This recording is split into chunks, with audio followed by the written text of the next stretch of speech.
الإسلام ديني ومحمدا رسول الله ويقيني. Apa dosanya? Apa salahnya? Berapa triliun negeri ini pernah dirugikannya? Berapa sumber daya alam, minyak, batu bara, nikel, uranium yang pernah dijualnya ke luar negeri?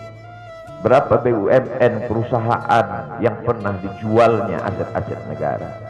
Ada yang pernah dia jual? Dia hanya mengajak anak muda yang selama ini pencandu narkoba menjadi bertaubat kepada Allah. Dia hanya membangkitkan semangat anak muda yang selama ini berzina menjadi orang-orang yang takut kepada Allah. Dia hanya mengajak mereka yang memakai baju hitam, pakaian hitam, berubah menjadi pakaian putih. Mereka berusaha untuk memutihkan catatan amal baik mereka di hadapan Allah. Dia hanya menyadarkan umatnya supaya sadar bahwa politik itu penting. Angkatlah pemimpin yang adil dan amanah.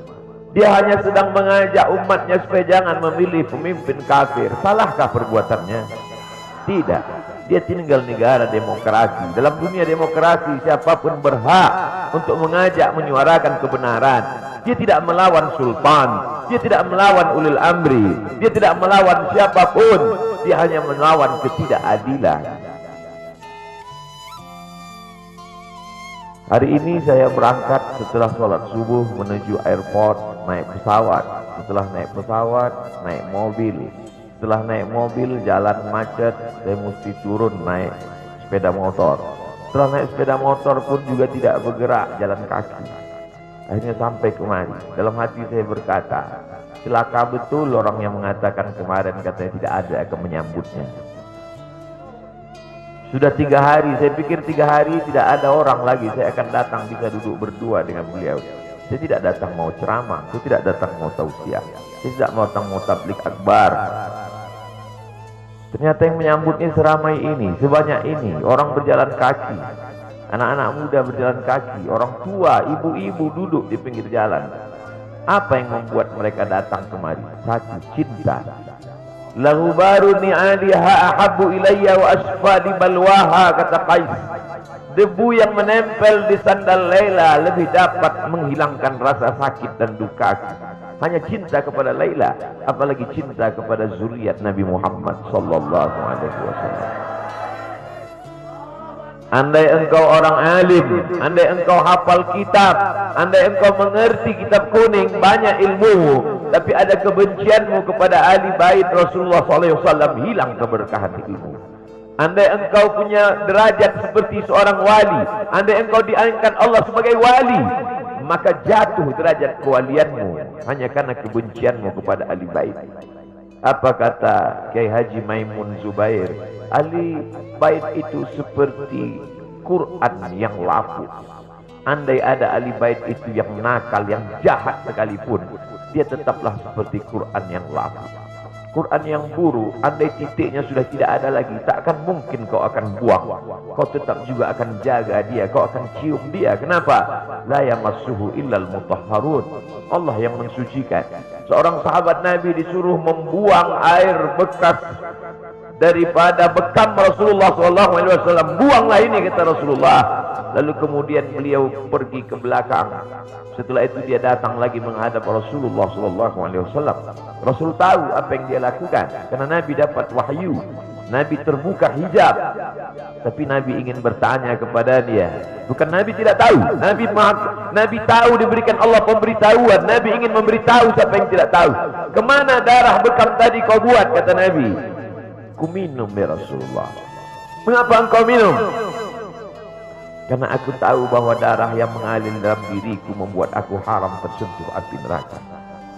Mengalir darah itu dari dia kepada Sayyidatuna Fatimah, dari Fatimah kepada Sayyidina Al-Hasan, dari Sayyidina Al-Hasan ada juga kepada Sayyidina Al-Husain, dari Sayyidina Al-Husain kepada Sayyidina Ali Zainal Abidin, dari Zainal Abidin kepada Sayyidina Muhammad Al-Baqir, dari Sayyidina Muhammad Al-Baqir mengalir darah itu kepada Sayyidina Ja'far Sadiq, dari Ja'far Sadiq mengalir kepada Sayyidina Ali Al-Uraidi, dari Ali Al-Uraidi mengalir darah itu kepada Sayyidina Muhammad An-Naqib, dari Muhammad An-Naqib mengalir darah itu kepada Sayyidina Isa, sampai kepada Sayyidina Ahmad bin Isa Al-Muhajir, lalu kemudian darah itu mengalir kepada Imam As-Saggaf, Al-Idrus, Al-Haddad, Al-Abbas, dan salah satunya adalah bin Syihab, dan salah satu dari zuriat bin Syihab itu adalah Sayyidi Al-Imam Al-Akbar Al-Habib Muhammad Rizik Syihab.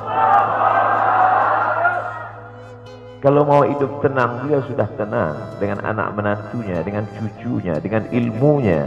Beliau meraih gelar LC dari Universitas Imam Muhammad Ibn Saud.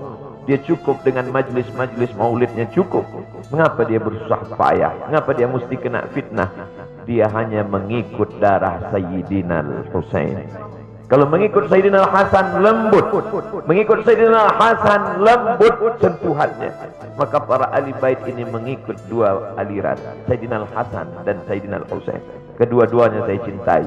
Habaib yang mengikut Sayyidina Al-Hasan, saya datang, saya cium tangan mereka, saya bersilaturahim, lembut gaya mereka. Tapi mereka semua mengajak untuk mencintai Sayyidina wa Maulana Muhammad sallallahu alaihi wasallam. Tapi ada yang seperti Sayyidina Al-Husain, menggelegar suaranya, dia hunuskan pedangnya untuk musuh-musuh Allah. Keduanya adalah sama-sama diridhai Allah. Innal Hasan wal Husain sayyida syababi ahli jannah. Yang mencintai Sayyidina Al-Hasan, mencintai Sayyidina Al-Husain, yang mencintai zuriat mereka, keturunan mereka, maka dengan cinta itu bekal kita menghadap Rasulullah sallallahu alaihi wasallam. Andai aku dihadapkan nanti menghadap Allah, tahajudku tak sebanyak Imam Ahmad bin Hanbal, 300 raka'ah fil yaumi wal lailah, 300 rakaat sehari semalam. Andai aku dihadapkan kepada Rasulullah sallallahu alaihi wasallam, maka jihadku tidak sebanyak Sayyidina Khalid ibn al-Walid. Setiap jengkal kulitnya, setiap tetes darahnya tak lepas daripada tebasan tombak, anak panah dan pedang. Andai aku dihadapkan kepada Sayyidina Maulana Muhammad sallallahu alaihi wasallam, amalku tak sebanyak Abdurrahman ibn Auf. Lalu apa bekalmu, hai Abdul Somad? Adakah ceramah-ceramahmu itu bisa kau jadikan bekal menghadap Allah? Tidak. Sebagiannya sudah diambil oleh tatapan mataku melihat berapa subscriber, follower, dan viewer. Abdul Somad mungkin habis amalnya sudah riya. Satu-satunya yang akan kujadikan bekal menghadap Rasulullah hanyalah aku pernah mencintai keturunanmu. Aku pernah mencintai zuriat.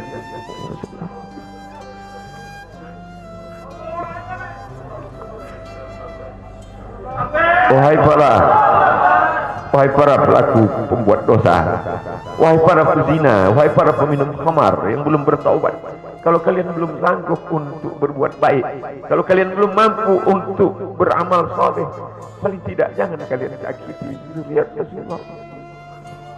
Jangan kalian keluarkan kata-kata, jangan keluarkan kata-kata fitnah. Bagaimana kalian akan menghadap Rasulullah?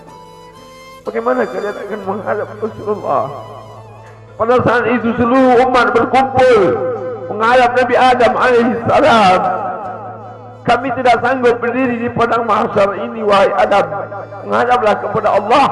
Kata Adam, aku tidak sanggup menghadap Allah, karena dulu Allah berkata, la taqraba hadhihi syajarah, jangan kau dekati pohon kuldi ini, tapi aku malah memakannya, ya Allah. Mereka datang menghadap Nabi Nuh alaihissalam. Kata Nabi Nuh, aku tak sanggup menghadap Allah karena anakku durhaka. Sa'awi ila jalalin ya'simuni minal ma', aku akan naik ke atas bahtera perahu yang bisa menyelamatkan aku dari air. Aku tak sanggup menghadap Allah, kata Nabi Nuh alaihissalam. Mereka menghadap kepada Nabi Musa, aku tak mampu, kata Nabi Musa. Mereka menghadap kepada Nabi Isa, aku pun malu kepada Allah, karena mereka jadikan sembahan di atas muka bumi Allah. Mereka hanya mampu menghadap Sayyidina wa Maulana Muhammad sallallahu alaihi wasallam. Wahai para peminum khamar, wahai para pezina, wahai para pelaku dosa, kalau kalian belum mampu beramal soleh, belum mampu bertobat, paling tidak jangan kalian zina zuriat Rasulullah SAW. Bagaimana kalian akan menghadap Rasulullah? Pada saat itu tak ada syafaat. Man dzalladzi yashfa'u 'indahu illa bi'iznih. Tak ada satu pun yang bisa memberikan syafaat kecuali Sayyidina wa Maulana Muhammad sallallahu alaihi wasallam.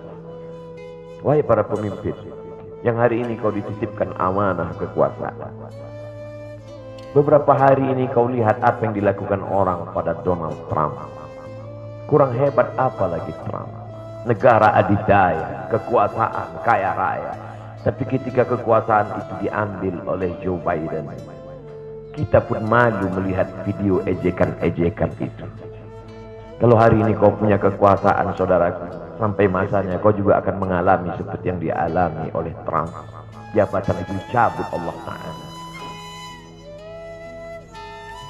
Saya masih melihat video bagaimana Bapak Susilo Bambang Yudhoyono sampai ke Pekanbaru beberapa tahun yang lalu. Di depan balihonya disobek. Beliau jenderal, ganteng, punya partai. Tapi setelah kekuasaan itu tak ada di tangannya, difitnah, dibuli, balihonya disobek. Bagaimana agaknya ketika tiga hal itu tak ada pada diri kita.